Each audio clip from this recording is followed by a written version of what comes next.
আমি 300 gram chicken নিয়েছি, এতে একটুখানি গোলমরিচ গুঁড়ো দিয়েছি। আর এবার দেবো আমি একটুখানি নুন পরিমাণ মতন। এবার দেবো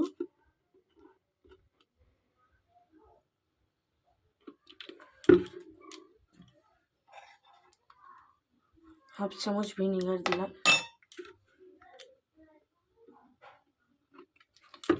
টোটাল 1 চামচ ভিনেগার দিলাম আমি। দিয়ে এটা আমি এখন ম্যারিনেট করে রেখে দেবো।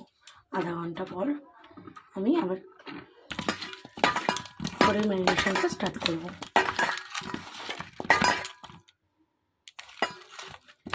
এটা এখন ম্যারিনেট করা থাক। এবার আমি এতে একটা ডিম দিয়ে দেবো।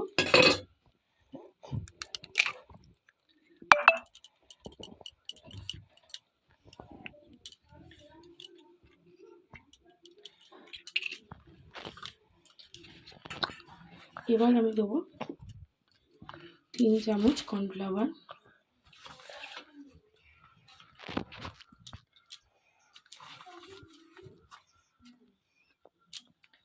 এবার দেবো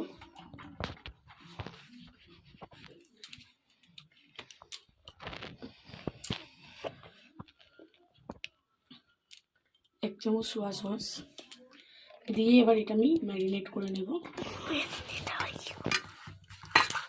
আমি হাত দিয়ে ম্যারিনেট করছি, কেউ চাইলে এটা স্পুন দিয়ে ম্যারিনেট করতে পারেন।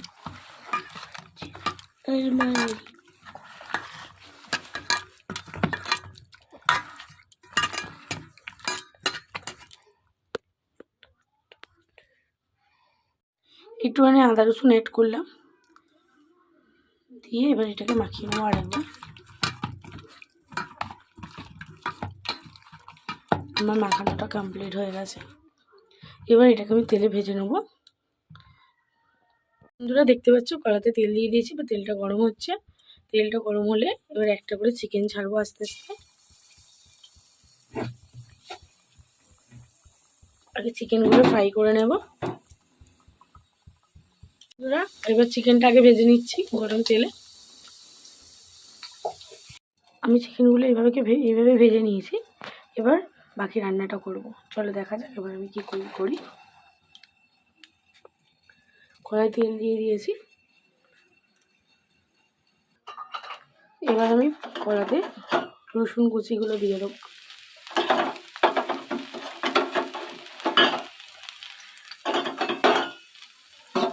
এবার রসুনটা একটু ভাজা ভাজা হবে।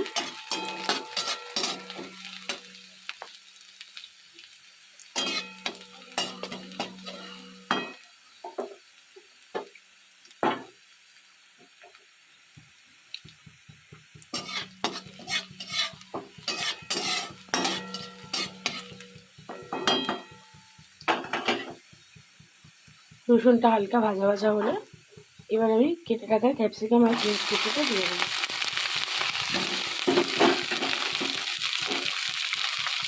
এবার নাড়তে থাকবো, একটু ভেজে নেবো এগুলোকে।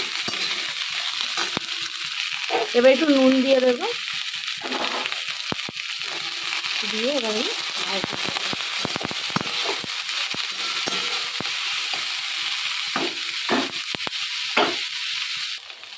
এই যে পেঁয়াজটা ক্যাপসিকামটা ভাজা ভাজা হয়ে গেছে।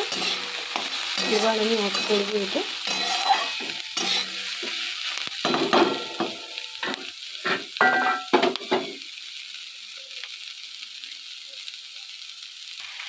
এবার অ্যাড করছি টমেটো কেচাপ।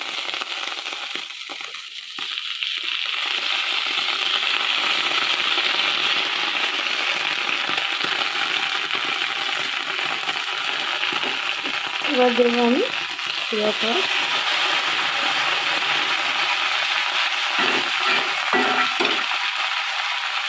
এবার দেবো গ্রিন চিলি সস। অল্প পরিমাণে দিলাম, আমার ছেলে খাওয়া গেলে আমার পরিমাণ মতো দিয়ে একটুখানি নাড়াচাড়া করবো।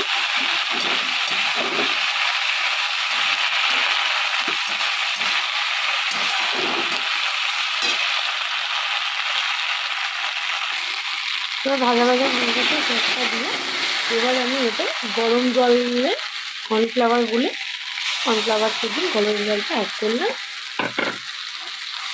এবার একটু নেড়ে নেবো।